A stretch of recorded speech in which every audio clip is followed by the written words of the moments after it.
Usia 40 tahun saya harus pulang ke Cirebon. Untuk berbakti dan apa yang saya punya saya salurkan buat masyarakat. Cuma uniknya di Golkar itu adalah ideologi partai kami itu kan karya kekaryaan. Jadi apalah artinya Anton turun ke Kalijaga kalau cuma sekedar ngemeng doang. Saya itu kan sosialisasi itu nggak pernah banyakan ya. Di saat orang itu bersalaman dengan masyarakat lewat gambar, Golkar itu kelemahannya satu kok, terlalu eksklusif. Jadi ketika saya turun ke lapangan itu sentuh, kan tagline saya datang, senyum, sentuh dan jabat tangan mereka. Tolong menolonglah kamu dalam hal kebaikan.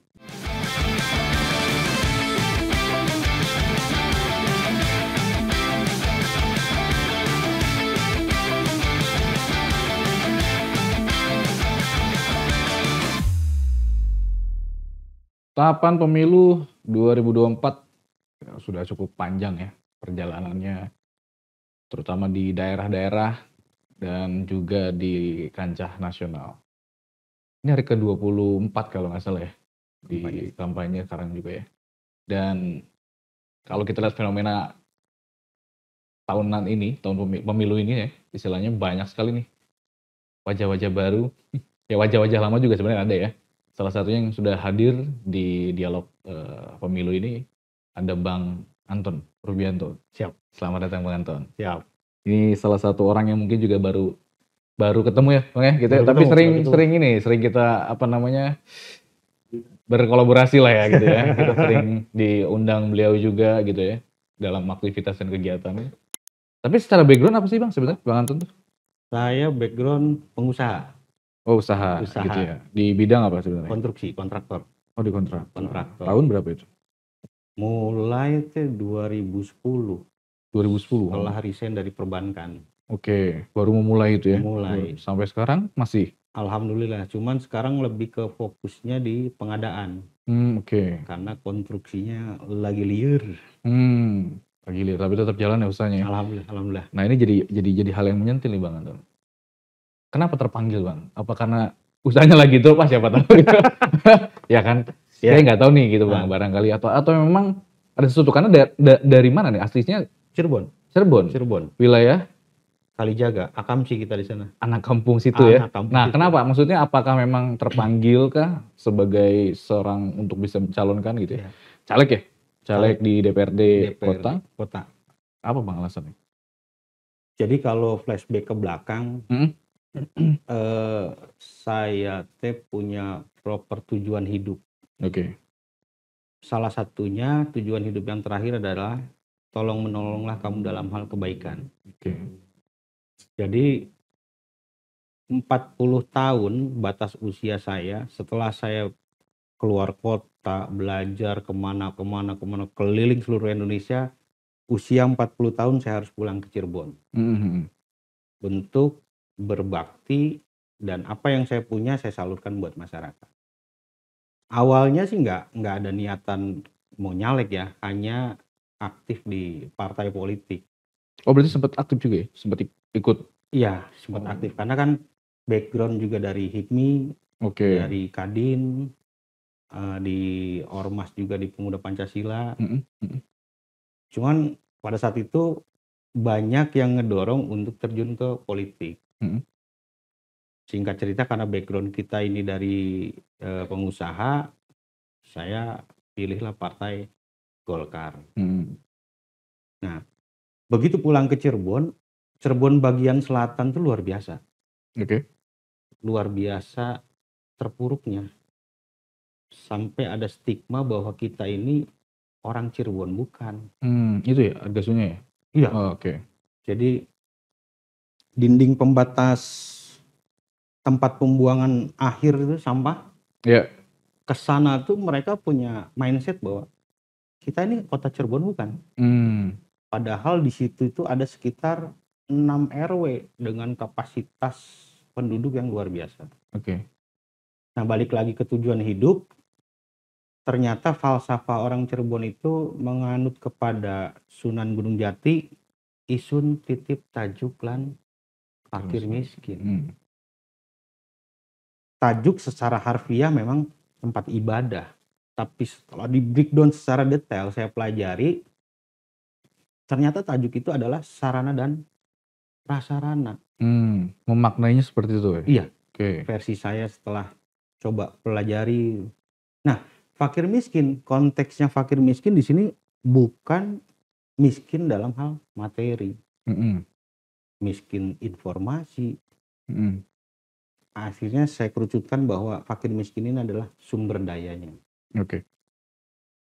Nah, berangkat dari situ, saya sebagai pengusaha mencoba 30% dari hidup saya, waktu saya kemarin itu coba untuk sosial masyarakat. Ternyata kebentur, Om. Kebentur sama bahwa pengusaha tidak bisa mengambil kebijakan. Oh gitu. Tapi padahal pentingnya untuk masyarakat ya? Betul. Saya ambil contoh konkret ini. Di Kalijaga monyet-monyet itu di belakang ada masjid yang dikeramatkan lah ya.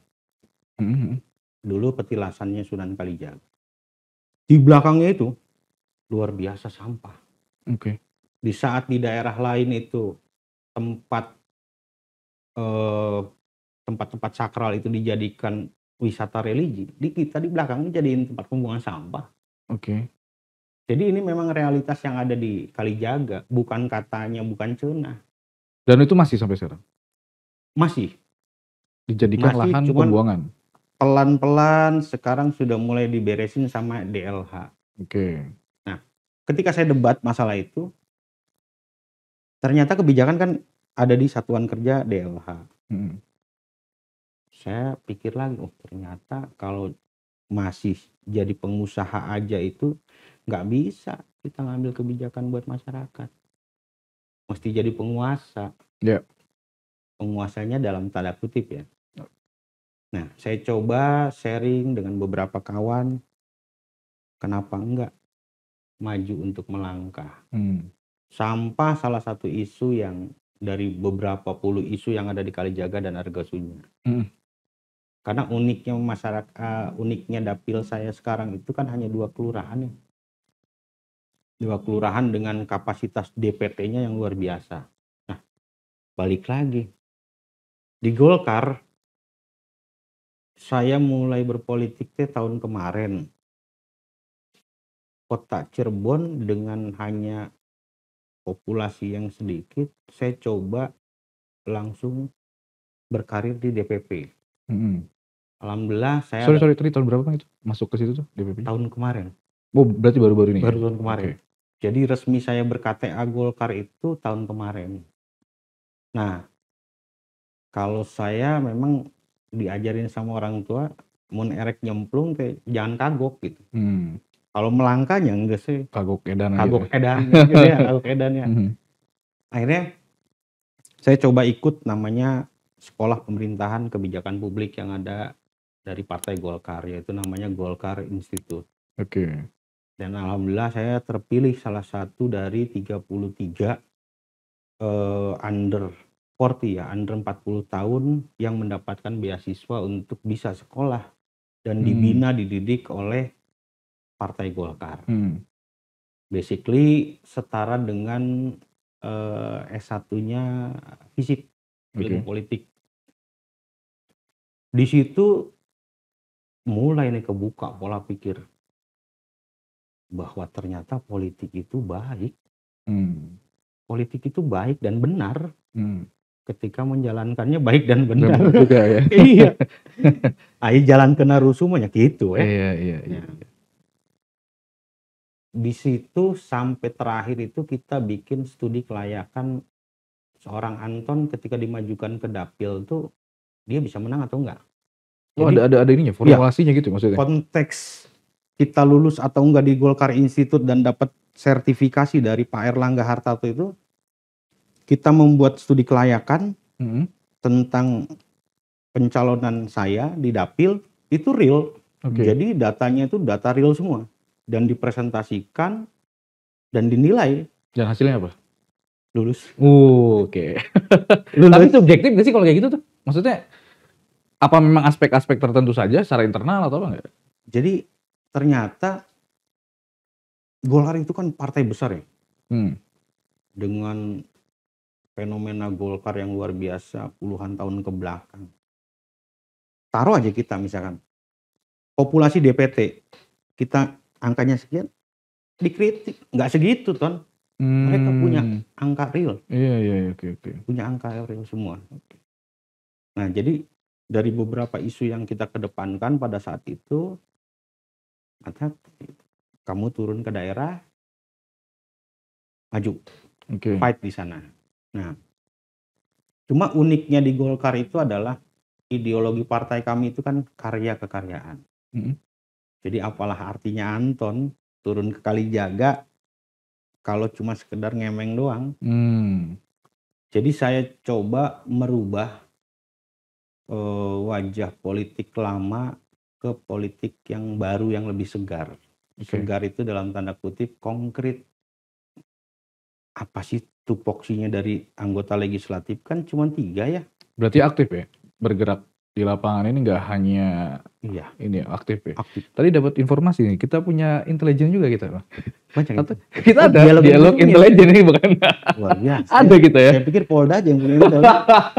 Katanya Bang Anton kurang aktif kalau di lapangan gitu katanya. Apa menyiasatinya? Maksudnya memang punya cara sendiri kah? Atau memang enggak juga kok saya aktif atau seperti apa? Tolak ukur keaktifan dari proses kontestasi ini kan kalau di daerah kan dengan bertebarannya alat peraga kampanye.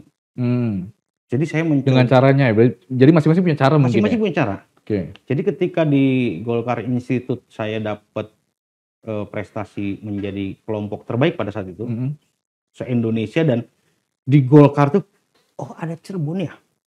Cirebon. Biasanya kan Golkar itu didominasi oleh Sulawesi, kalau nggak Sumatera Utara. Cirebon tuh ada siapa gitu. Nah, strategi kampanye pada saat itu saya coba bedah demografi masyarakat. Kalijaga tuh ya alhamdulillah. Argasunya Kalijaga tuh jarang yang punya gaji bulanan. Oh, di sana tuh? Yes. Emang mayoritas apa ya? Buruh harian lepas. Oke. Oh, rata-rata di sana buruh harian. Buruh harian lepas. Dengan tingkat pendidikan ya punten mohon maaf di bawah rata-rata. Oke. Nah, kenapa nggak Bang kemarin waktu Abang jadi pengusaha udah jelas dong bisa ngebantu mereka secara mendapatkan pekerjaan mungkin.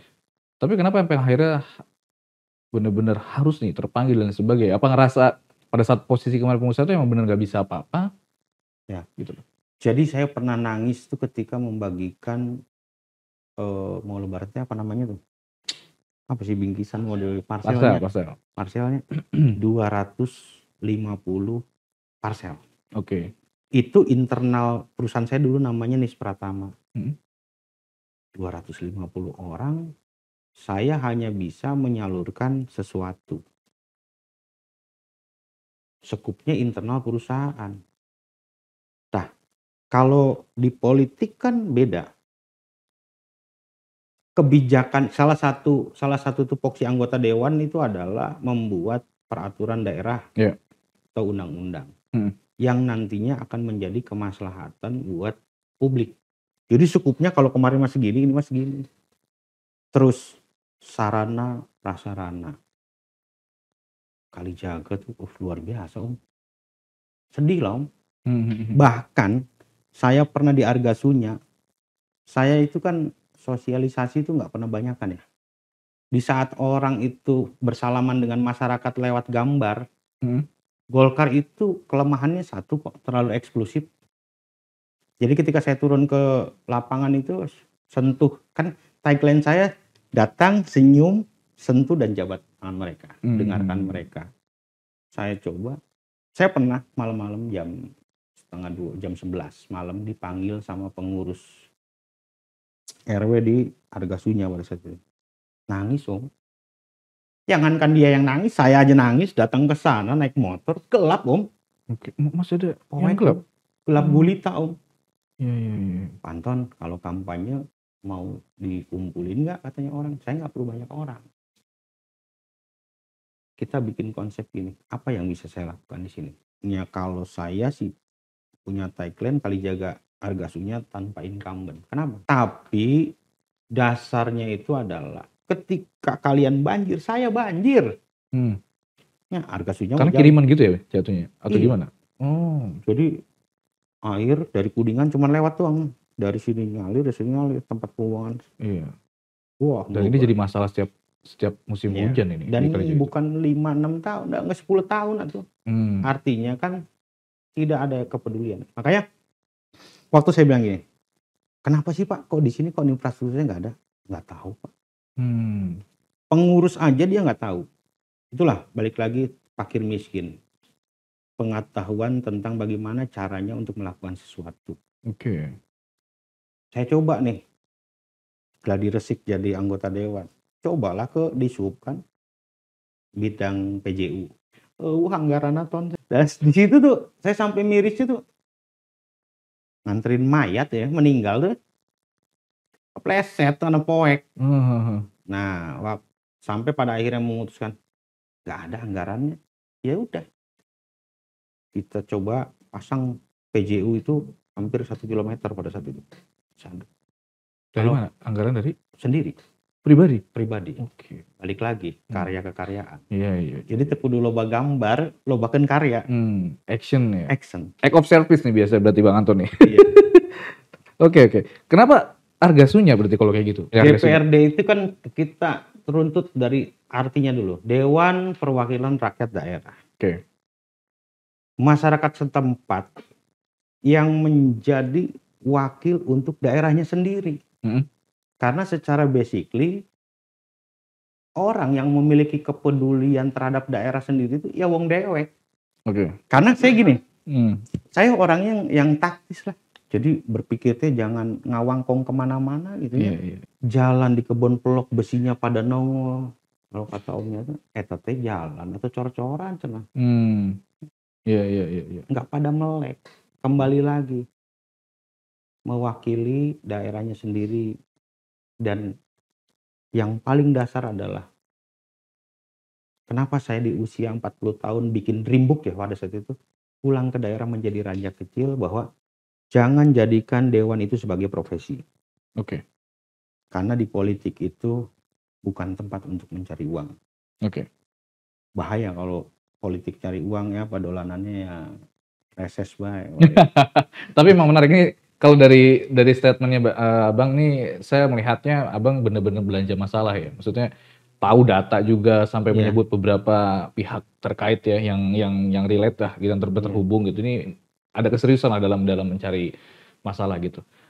Tapi bicara kembali ke tadi pemilihan nih Bang, pemilihan sebagai caleg, Abang juga masih baru, kemudian ada incumbent dan sebagainya. Tapi ada satu keyakinan terkait bahwa ini Abang sebagai putra daerah Bang. Bagaimana nih cara, terutama penonton kita tuh hampir Gen Z Bang. Gen Z. Ya, rata-rata milenial ya sebutnya, apa sih? Ya masih muda lah ya, hampir penonton kita nih masih muda dan sebagainya. Apa nih yang Abang lihat tentang anak muda? Karena bicara putra daerah terpanggil dan sebagainya, sorry Bang, ini curhatan sekeliling saya juga rata-rata orang-orang yang memang potensi, mereka akhirnya lari ke luar kota. Iya, betul. Ya, karena mereka ngerasa tidak punya wadah kayak gitu di sini, tidak dihargain, kalaupun ada ya sangat minim sekali dan sebagainya. Lihat fenomena itu Bang di Cirebon seperti apa? Cirebon berdasarkan hasil report kinerja saya di politik selama saya gerak itu dari bulan, begitu selesai Golkar Institute saya langsung turun ke lapangan. Jadi nggak cuma di masa kampanye aja. Nah, ketika saya turun ke lapangan, ternyata potret cerminan anak muda di Kalijaga itu yang katanya mabuk lah, liar lah, penjahit lah itu. Ternyata tidak. Setelah saya turun ke lapangan, ternyata tidak. Saya garis bawahi tidak. Banyak teman-teman yang potensi secara akademik, secara keahlian dan keterampilan. Cuman karena mereka itu ada di lingkungan yang salah, yang akhirnya membuat mutiara ini tidak pernah terlihat. Nah, maka langkah awal saya itu ketika turun ke lapangan adalah membangkitkan rasa keinginan dulu. Bahwa lu pemuda, lu harus punya keinginan. Keinginan apa? Ente pengen jadi apa? Itu dulu. Karena mayoritas di Kalijaga itu untuk mengucapkan keinginan aja tuh nggak mampu. Karena nggak tahu mungkin gitu maksudnya? Karena nggak tahu. Atau karena tidak ada yang mengarahkan? Ketika mau sudah ada barier yang alah menjadi naon sih? Lihat audio visual nurun. Jadi gitu aja. Contoh. Saya bawa nama, ada perkumpulan namanya Tim Sultan. Terkenal dengan arogansinya. Dulu zaman geng-gengan mungkin ya mereka tuh kumpul. Saya pernah kaget. Kalau pimpinannya prit 200 orang bisa kumpul. Ternyata ya memang secara casing zaman now lah ya. Gaul. Atau saya turun. Komunikasi. Kita mencoba mengaji rasa bahwa saya itu ada di posisinya dia. Tanya, diskusi. Yang tadi saya bilang. Memberi rangsangan untuk dia memiliki keinginan. Akhirnya, iya Pak, saya tuh begini. Ternyata ada keinginan. Nah, pada saat itu teman-teman punya keinginan untuk, karena saya pengusaha, pakai duit, ayo gagian. Banyak duitnya gimana caranya? Nah, orang usaha kan gitu ya, usaha banyak duit gitu.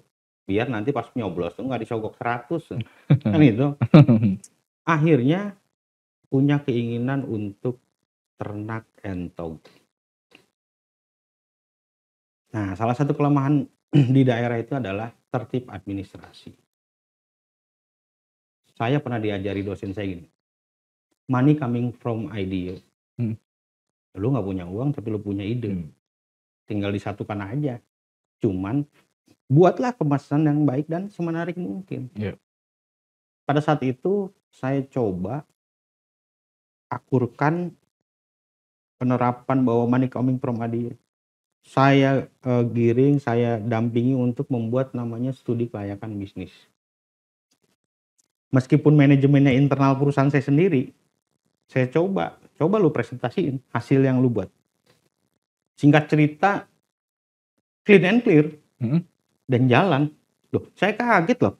Orang banyak tato, anting, ganteng-ganteng, mau ngolah makanan entog yang, ya mohon maaf kalau saya sih, belum tentu bisa saya. Jalan itu. Artinya berarti kan gini, bagaimana menciptakan potensi dan peluang itu. Jangan cuma bisa menghardik, ya itu gampang, antingan, cuman bisa gitu, gampang. Dan itu sekarang yang terjadi. Contoh, Kalijaga, yang di pertigaan itu kan banyak tuh yang parkiran tuh. Itu 50 orang, 100 orang, banyak tuh. Ceritanya bahwa proposal. Dalam hati saya nya, lamun ente dengan penampilan seperti itu, bawa acara tentang keagamaan, aduh, boro-boro orang ngasih kan gitu. Pada saat itu, ya saya coba bantu. Mereka bilang, Pak, nanti sore panitianya datang ke sini ya. Ternyata kiai besar NU. Kebayang sama Om. Orang dengan anting, penampilannya ini, datang bawa proposal tentang acara keagamaan, yang datang kiai yang cukup dipandang di Kelurahan Kalijaga. Datang ke rumah saya. Udah saya kira lain dari kalangan santri atau bingung atau datang santri. Pantu nanti datang. Oh ya udah. Ba'da Isya saya datang ke sana, luar biasa. Anak-anak muda semuanya berubah pakai baju koko. Begitu mobil saya datang, mereka ngejemput. Biasa. Om tahu acaranya ribuan orang yang hadir itu. Dan waktu itu seumur hidup saya belum pernah disuruh naik ke atas panggung acara keagamaan ya. Naik ke atas panggung dan setara dengan tokoh agama, habaib dan kiai dan ulama. Bangga tuh anak-anak muda Kalijaga tuh. Oh, artinya mereka juga butuh figur yang bisa menerima mereka konsekuensi apa adanya sekarang. Ayo, nah saya coba masukkan. Nah, karena basic itu hampir berapa ya, 52% ya pemilih sekarang tuh Gen Z ya. Dan itu tidak tersentuh oleh caleg-caleg yang kedua dengan kondisi bahwa apatis. Anak-anak muda kali jaga harga suci, naon lah manfaatnya. Masih seperti itu Pak Ulu? Saya baca datanya itu tingkat kehadiran itu 30 sekian persen, dan luar biasanya bonus demografi sekarang itu kenaikan dari DPT sekitar 52%. Kenaikan DPT untuk pemilih baru. Jangan sampai, ini kan tugas dari kita ya sebagai calon yang akan berkontestasi. Iya. Untuk bagaimana sih minimal meningkatkan minat masyarakat, terutama pemilih baru. Karena di Golkar itu wakil ketua umum kita Pak Ridwan Kamil itu kan wakil ketua umum DPP Golkar sekaligus bidang pemilih pemula. Kita ada di timnya dia. Alhamdulillah kemarin juga saya dilantik ketua LKI. Jadi ayo berkontestasi yang baik dengan cara yang baik supaya sehat nih. Ya, jangan duit baik. Ya artinya menurut Abang lihat bahwa potensi anak-anak muda di Cirebon tuh ternyata ya nggak bisa kita langsung justifikasi ya. Iya. Ternyata ya tadi kan ada kemampuan sebenarnya, hanya tinggal butuh bisa atau mau atau enggak gitu ya secara kesimpulannya. Bang terakhir nih Bang, jawab singkat aja nih sih Bang, dua pertanyaannya singkat aja. Singkat ya. Harus singkat, sesingkat-singkatnya. Tegas nih biasanya banget. Pertanyaan yang pertama, statement di awal terkait harga sunya yang dianggap dirasakan, kalau merasa seperti daerah yang terpencil ya, maksudnya bukan daerah kota Cirebon dan sebagainya. Mampu nggak Bang mewujudkan pemerataan? Cilikan artinya gampang. Widih, ngeri. Kalau nanti gimana caranya nanti tanya sendiri aja ke Bang Anton gitu. Yang kedua, Bang. Ini kan kita tahu tadi ada incumbent juga, terus juga Abang yakin dari daerah ya. Ke daerah sendiri yakin unggul atau malah sebaliknya? Yakin ditambah sekali. Yakin sekali. Yakin sekali, luar biasa. Bang Anton terima kasih sudah hadir di dialog pemilu ya di Cirebon. Sesuai dengan statement saya datang beberapa acara apa kok ini lebih tegang ya. Enggak lah, ngalir ya tadi. Asik kok ya. Teman-teman terima kasih deh buat yang sudah nonton ya. Ini sangat menarik sekali pemilihan legislatif di tahun ini karena ada wajah lama, kemudian ada wajah baru juga ya. Dan memang kita lihat beberapa banner-banner atau baliho sudah mulai bermunculan ya, wajah-wajah baru yang terpanggil, yang dianggap putra daerah, mencoba untuk mewujudkan aspirasi masyarakat. Ya nggak sedikit juga program yang mungkin buat mereka selalu mengarah kepada Gen Z ya, mengarah ke milenial. Tapi pertanyaan apakah bisa terwujud atau tidak, kita lihat nanti. Tetap saksikan Dialog Pemilu, pilih dengan bijak.